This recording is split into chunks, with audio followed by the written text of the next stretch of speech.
Hi, Relaxed Recaps here. Today, I'm going to explain a 2015 sci-fi action film called Hardcore Henry. Spoilers ahead, watch out, and take care.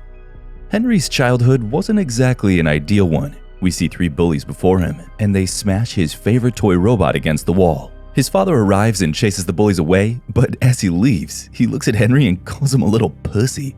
In the present, adult Henry wakes up in a laboratory, missing his left arm and leg. A woman named Estelle arrives and tells him that she has resurrected him from the dead. She then gives him a new prosthetic leg and arm. Henry's unable to speak because his vocal cords have not yet been placed, and he has no memory of his previous life or how he arrived there. Amidst the confusion, Estelle says she missed him terribly and reveals that they're married. She then places a wedding ring on him and leads him to a nearby room where she and her coworkers will install a voice module on him. But before they can complete the procedure, the lab is infiltrated by mercenaries led by a psychopath named Akan. Akan informs Henry that his wife may have revived him, but he provided the necessary raw materials. He then uses his telekinetic abilities to kill Estelle's co-workers and prepares to kill Estelle and Henry as well. Just then, Estelle plays loud music which distracts Akan and his friends. She then takes advantage of the situation and runs away with Henry. She informs Henry that Akan intends to raise an army of soldiers like him from the dead. Estelle manages to help Henry slip away from his attackers and reach the escape pods of the flying laboratory. With only one pod remaining, Henry and Estelle step inside and fly over the streets of Moscow, where they crash but thankfully survive the disaster.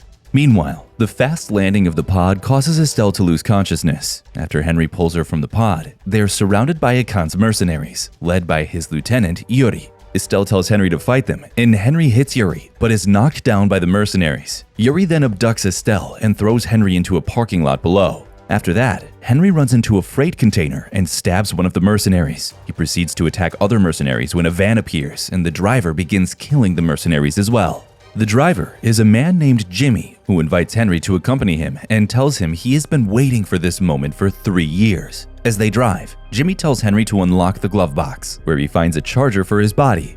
Jimmy says that Henry's cybernetic implants are running low on power and must be recharged or he will soon die. However, before he can recharge his batteries, 2 cops stop the van. The officers turn out to be criminals working for Akan. They shoot Jimmy in the head, and Henry flees into the subway. The fake cops chase him as well, and he kills them one by one. Henry leaves and boards a bus, where he meets a homeless man who's actually Jimmy's clone. Then, Jimmy painfully takes the tracking chip from Henry's prosthetic arm. He reveals that Henry must find a man named Slick Dmitri, who works for Akan. He instructs Henry to have a charge pump removed from his heart to power his own implants. Jimmy offers Henry a phone equipped with GPS to track down Dmitri and tells him to meet him once the mission is completed. Jimmy then glances out the window and notices a man dressed in a metal suit. He puts his head out to mock him until the man with the flamethrower burns homeless Jimmy alive. Henry, on the other hand, manages to escape just in time, and a short while later, he eventually finds the location of Dmitri. Henry climbs the building and enters through a window. He kills the mercenaries he encounters before entering Dmitri's room. Dmitri is motionless in his chair while Estelle appears on the monitor and informs Henry that Akan has started his operation and is preparing his army. Just then, Dmitri suddenly awakens and attacks Henry, and they engage in a gunfight. Then, Dmitri instantly runs away, and Henry chases him through the city. He eventually catches Dmitri, who claims to have important information about Jimmy. But before he can say anything, a sniper blows off his head. So, while hiding from the sniper, Henry takes the charge pump from Dmitri's body and escapes.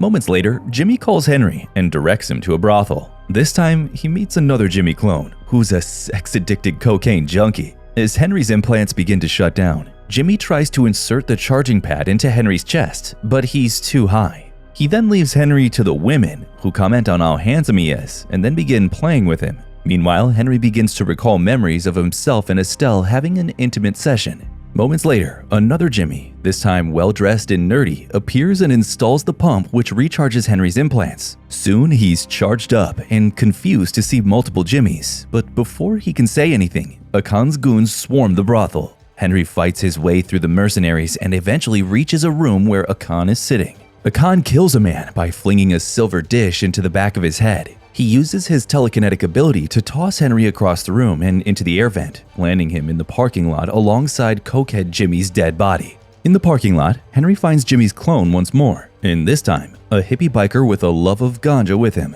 After questioning one of Akan's thugs, he discovers that Estelle is being taken in a motor convoy. Just then, he and Jimmy come across two dominatrix assassins, Katya and Olga, who also have a grudge against Akan. Jimmy tells Henry to mount a motorcycle and chase one of Akan's vans. Henry rides the motorcycle and shoots more mercenaries on the van while also flinging grenades at them. He gets to the van and slices two more goons before he finds Estelle. They hug, but their happy reunion is cut short by Akan and Yuri. Akan threatens Henry and demands that he must sacrifice himself to save Estelle's life. When Henry refuses to let Estelle die, Akan attacks him with a baseball hat and throws him outside. Sometime later, Henry awakens in the forest, surrounded by more mercenaries who are trying to bury him. However, they're immediately killed by Hippie Jimmy and the surviving dominatrix. Unfortunately, a few moments later, an explosion kills Hippie Jimmy and the woman. More mercenaries attack Henry, including those hiding in a tank through the woods. He slashes his way through them before being attacked by a chopper. He shoots some of the mercenaries in the helicopter, but the pilot cuts the rope, causing Henry to tumble and collapse. Later, Henry gets a call from Jimmy, who gives him another location.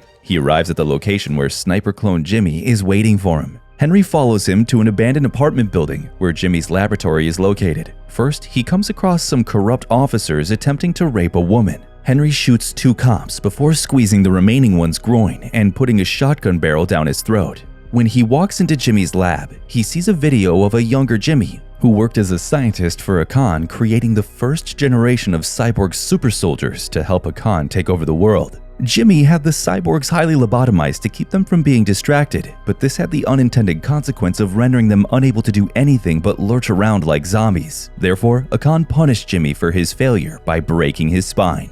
At that point, the real Jimmy approaches Henry, who is a paraplegic scientist with a burning desire for revenge. All of the other Jimmys Henry met were actually cloned cyborg bodies that the real Jimmy controlled from his wheelchair remotely. While running a diagnostic on Henry's body, Punk Jimmy discovers that Henry had been broadcasting everything he saw to Akan, and the mercenaries were on their way to his lab at that very moment. He then tries to turn Henry off, but he fights back and begins ending all clones one by one. He eventually reaches the real Jimmy, who asks Henry to kill him and end this madness, but Henry refuses. The two then decide to work together to fight their way out, destroying the lab before making their way to Akan's headquarters. Following this, 3 Jimmy clones lead Henry outdoors to face the onslaught of mercenaries charging the building. Sniper Jimmy and Henry shoot several of the goons down below, while Punk Jimmy kills from the ground before being blown up.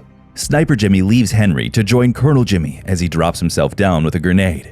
Colonel Jimmy and Henry then fire and blow up some more mercenaries. When Yuri and his army arrive, Colonel Jimmy blows up the ceiling and drops it on them to kill them. Unfortunately, during the shooting, the real Jimmy gets shrapnel stuck in his neck and begins to bleed out.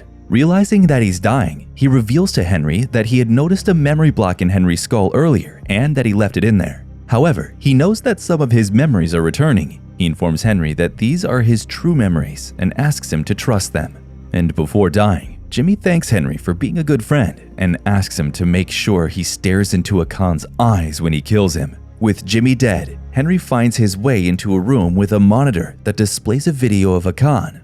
Akan has prepared his cyborgs ready to unleash. He tells Henry that they all awoke in the same way, with Estelle pretending to be their wife and acting as though she loved them all. Moments later, one cyborg starts to assault Henry, but he kills it and steals its energy cell, which he replaces with his old battery to give himself a charge. Following this, Henry fights the other cyborgs on the rooftop, killing all of them in the ensuing battle. As the final cyborg dies, Akan makes an entry and knocks Henry down using his telekinetic abilities. Just then, Estelle appears, revealing herself to be Akan's lover and assistant who manipulated Henry into field testing him and providing the memories for Akan's bionic arm. As the two abandon Henry for dead, he recalls his bullies breaking his toy robot in his childhood. After chasing the bullies away, his father then turned to him. Henry reveals that when he was a child, his father would call him a pussy whenever he was picked on. But he deeply loves his son, and this time promises never to call him anything but his name. Just then, the father asks him if he wants to lie there and take it, or defend himself and fight back. In the present, Henry grabs 2 adrenaline needles and continues to slaughter the remaining cyborgs. He wraps barbed wire around his hand and gets close to Akan to injure him. He then violently tears Akan's hand apart. Akan uses his powers to drag Henry up, but Henry gets close enough to wrap his eye stalk around Akan's head and slice the top part off.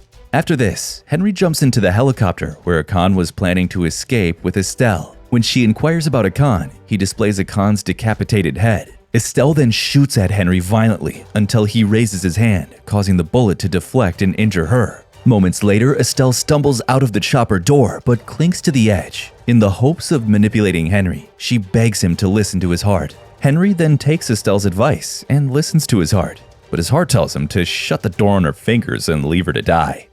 If you like this video, make sure to subscribe and turn on notifications so you can watch more videos like this. Thanks for watching.